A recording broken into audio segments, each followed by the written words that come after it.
Welcome to TalkAboutTopeka.com. I'm Chris Schultz. On this episode, we're going to talk to Nick Baumgartner and Pat Park, owner of the Kansas Coyotes football team.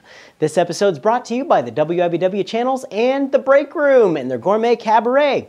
Check it out at breakroomdowntown.com. Sit back, relax, because it all starts right now.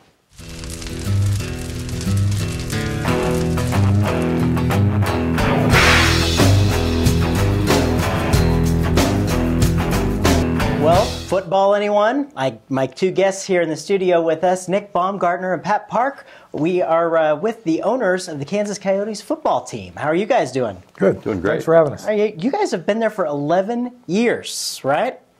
The team's been around for 11 years. This is our first year running the show. Our first year as owners. But, yep, this is the 11th season. 11 years at the Expo Centers where you guys are playing. How do you become owners of a football team?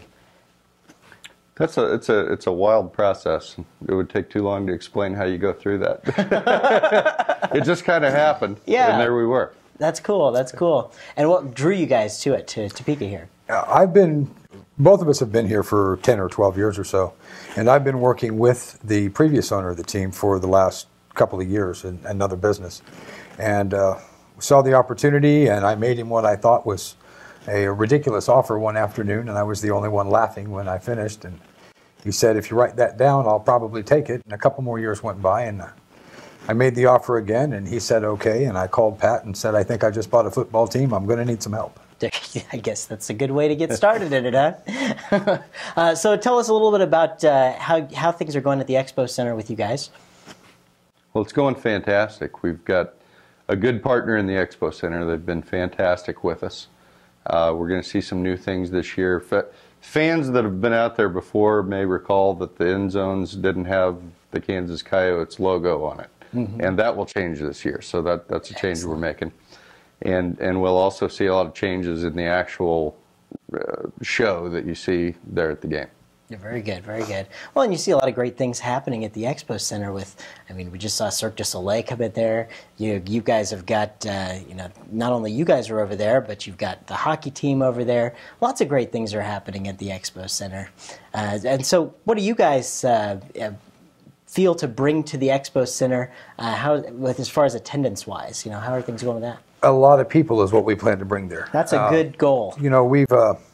The attendance for the Coyotes over the last couple of years has really declined, and we have taken an entirely different approach to that.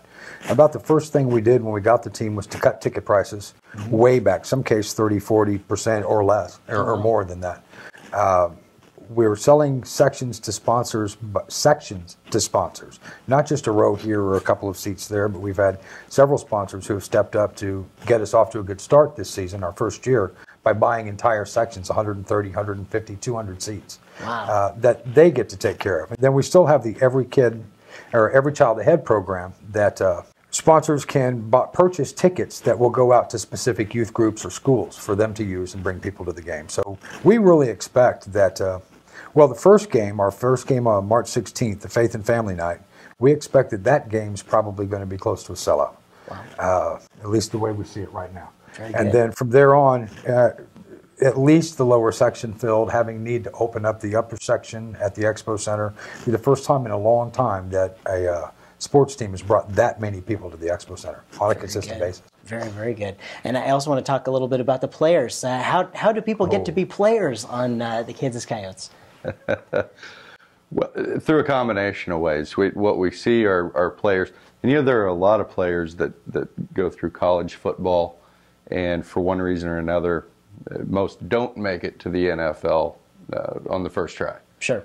And so we have a lot of players who maybe weren't in a position yet, they still needed to work on their game, or they had an injury or what have you at the time that the draft was going on. So they need to play somewhere, they need to develop their statistics, and they need game film to send into the NFL scouts. Sure. And so we provide them an opportunity, a platform to work on their game and hopefully to get seen by some people so they can move up.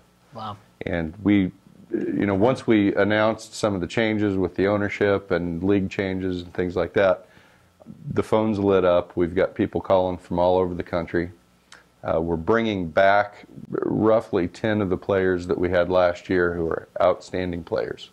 And then we're recruiting to fill all the positions. In January, we'll be holding open tryouts to fill the last few spots that we'll have open. Oh, wow. Very good. So what you will see this year, a lot higher level of play than you've ever seen in indoor football at the Expo Center. Excellent. Excellent. It's tremendous, and our roster is filling up, which you'll see on our website pretty soon. That's very exciting stuff. And let's talk a little bit about the league that you guys are in. You know, who are you guys playing? We're in the Champions Professional Football League. Okay. The Champions Professional Indoor Football League. And our competition is the Wichita Wild, the Salina Bombers, us, the Mid-Missouri Outlaws, which are out of Salina, Kansas City. Kansas City Renegades, which used to be in the Arena Football League. Then you've got an Omaha team, the Omaha Beef, the Lincoln Haymakers, Oh, wow. and the Bloomington Edge. You got quite a league And there. also Oklahoma Defenders. City. Yep. Wow, wow. And how do you guys suspect who's ranking what, you know, in the league? Well, we're going to win every game we play by a large That's what we margin. want to hear. They might as well not even come to town. You know, that's a good question. This year, the level of competition is really consistent and really deep on every team. There's going to be some really good shootouts. You know, in days past, high-scoring 60-something to 60-something games were pretty common. Defenses, I don't think are going to allow that in this league. You're going to see a much tighter game and probably a lot. While there'll be plenty of scoring, they won't be nearly as lopsided as they have been in the past. Sure, sure. And we think we have plenty of team to hang in there with that. That's excited. We're all going to keep our eyes on the team this year, and we're very excited that you guys have come to the rescue of the team, and you're doing such wonderful things with it. How do folks find out more about Coyote football?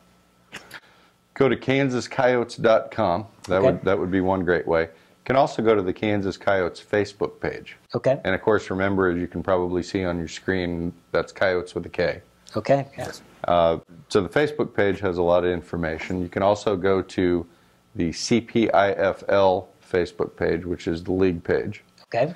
And also CPIFL.org has a lot more information about the rosters of the other teams that are in the league. So you can learn about all of them too, the different teams that we'll be playing against. Very good, very good. And everybody's always welcome to stop by the office. We're on the backside of the Ramada Inn at 501 Southeast Jefferson Street.